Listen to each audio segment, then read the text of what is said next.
So hi hello welcome back to my vlog. ಇದೇನು ನೋಡತ್ತಿರಲ್ರಿ ಇದು ಗೋ ಕಾರ್ಟಿಂಗದ ವೀಡಿಯೋ. ನಾನು ಮತ್ತು ನನ್ನ ಇಬ್ಬರು ಕೊಲೀಗ್ಸ್ ಹೋಗಿದ್ವಿ ಗೋ ಕಾರ್ಟಿಂಗ್. ಎಲ್ಲಂದ್ರೆ ಯಲಹಂಕದಾಗ ಐತದ. 500 rupees ಪರ್ ಪರ್ಸನ್ ಇತ್ತು. 10 ಅನ್ನಿಸ್ತೈತಿ, 10 ಬೌನ್ಸಸ್. ಚಲೋ ಇತ್ತು. ನಾನು ಫುಲ್ ಎಂಜಾಯ್ ಮಾಡೀನಿ. ನೋಡ್ತಿರ್ಬೋದು ನನ್ನ ವೀಡಿಯೋ ನೀವು. ಲೈಕ್ ಎಕ್ಸ್ಪೀರಿಯನ್ಸ್ ಮಸ್ತಿತ್ತು. ನೀವು ಹೋಗಿ ಬರ್ರಿ. ಆ್ಯಕ್ಚುಲಿ ಎಲ್ಲ ಕಡೆ ಕಂಪೇರ್ ಮಾಡಿದರೆ ಯಲಹಂಕದಾಗ ಕಡಿಮೆ ಐತಿ. ಆಮೇಲೆ ರೌಂಡ್ಸು ಜಾಸ್ತಿ ಸಿಗ್ತಾವೆ. ಸೊ ಅದಕ್ಕೆ ನೀವು ಯಲಹಂಕ ಹೋದ್ರೆ ಬೆಸ್ಟ್ ಅನ್ನಿಸ್ತೈತೆ ನನಗಂತೂ. ನಾವಂತರೂ ಇಲ್ಲಿ ಭಾಳ ಎಂಜಾಯ್ ಮಾಡಿದ್ವಿ. ಮುಂದೆ ನೋಡಿರಿ ಲಾಗ. ಇಷ್ಟ ಆದ್ರೆ ಲೈಕ್, ಸಬ್ಸ್ಕ್ರೈಬ್, ಶೇರ್ ಮಾಡಿರಿ.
ಸೊ ನೆಕ್ಸ್ಟ್ ಗೋ ಕಾರ್ಟಿಂಗ್ ಮುಗಿಸ್ಕೊಂಡು ನಾವು ಬಂದಿದ್ದು ಮಾಲ್ ಆಫ್ ಏಷ್ಯಾದಾಗ ನಮ್ಗೆ ಬೌಲಿಂಗ್ ಮಾಡೋದು ಭಾಳ ಇಷ್ಟ ಇತ್ತು, ಆಸೆನೂ ಇತ್ತು. But 2.5 hours to 3 hours waiting ಹೇಳಿದ್ರು ನಮ್ಗೆ. ನಮ್ಮ ಕೊಲೀಗೂ ಭಾಳ ಆಡೋದಿತ್ತು. ಬಟ್ ಏನು ಮಾಡೋದ್ರಿ, ಫ್ರೈಡೇ ಇವ ರಶ್ ಭಾಳ ಇತ್ತು. ಆಮೇಲೆ ನಮಗೆ ಅಷ್ಟೊತ್ತು ವೇಟ್ ಮಾಡೋಕೆ ಆಗ್ತಿದ್ದಿಲ್ಲ. ಬೌಲಿಂಗ್ ಅಂತೂ ಸೂಪರ್ ಐತಿ. ನೀವು ವಿಸಿಟ್ ಮಾಡಿರಿ, ಹೆಂಗೈತೆ ಅಂತ ಹೇಳಿ. ಆಮೇಲೆ ನೆಕ್ಸ್ಟ್ ಡೇ ವ್ಲಾಗ್. ಇದು ಬಫೆ ಹೌಸ್ ಗಾಂಧಿನಗರ್ದಾಗ ಐತಿ. ಫುಲ್ ಸೂಪರ್ ಐತ್ರಿ, ನೀವು ನೋಡ್ರಿ. ಆಮೇಲೆ ಹೋಗಿ ಬರ್ರಿ, ಅದಕ್ಕಂದ್ರೆ ಇಷ್ಟು ಚೀಪ್ ರೇಟ್ ಒಳಗೆ ಇಂಥ ಬಫೆ ಕೊಡಲ್ಲ. ನಾ ಸ್ಯಾಟರ್ಡೇ ಹೋಗಿದ್ದೆ, ಸೂಪರ್ ಐತಿ, ನೀವು ಹೋಗಿ ಬರ್ರಿ.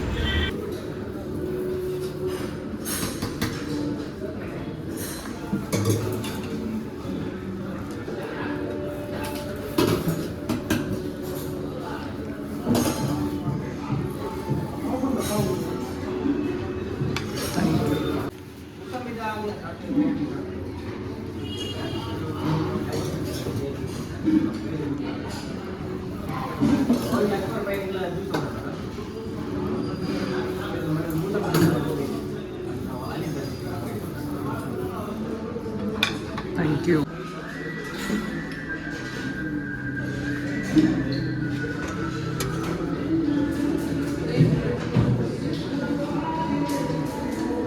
ಸ್ಪಾನ್ಸರ್ಡ್ ಬಫೆ ಅಲ್ಲ, ನಾನೇ ಪೇ ಮಾಡಿ ತಿಂದಿದ್ದೆ. ಆ್ಯಂಡ್ ಇದ್ರ ಒಳಗಿನ ಹಾಫ್ ಆಫ್ ದ ಐಟಮ್ಸ್ ನಾ ತೊಗೊಂಡೇ ಇಲ್ಲ. Like Alfredo pasta, pink sauce pasta, vada pav bhaji, ಇದು ಎಲ್ಲ ಇರ್ತೈತಿ. ನಾವು ತೊಗೊಂಡೇ ಇಲ್ಲ. ಆ್ಯಂಡ್ ಸ್ವೀಟ್ಸ್ ಅಂತೂ ಸೂಪರ್ ಆಗಿತ್ತು. ಗುಲಾಬ್ ಜಾಮೂನ್ ಒಂದು 2-3 ಸಲ ತಿಂದೇನಿ. ವೀಕೆಂಡ್ಸ್ ಹೋದ್ವಿ ಅಂದ್ರೆ 400 ಚಾರ್ಜ್ ಮಾಡ್ತಾರೆ. ಲೈಕ್ ಸ್ಯಾಟರ್ಡೆ ಸಂಡೇ 400, ಉಳ್ಕಿದ ದಿನ 300. And it is worth every penny ನನಗೆ ಅನಿಸಿದ ಪ್ರಕಾರ. ಫುಲ್ ಮಸ್ತ್ ಐತಿ. ಮೆಜೆಸ್ಟಿಕ್ ಬಸ್ ಸ್ಟ್ಯಾಂಡಿಂದ ಜಸ್ಟ್ 2 minutes ಹೋಗೈತಿ.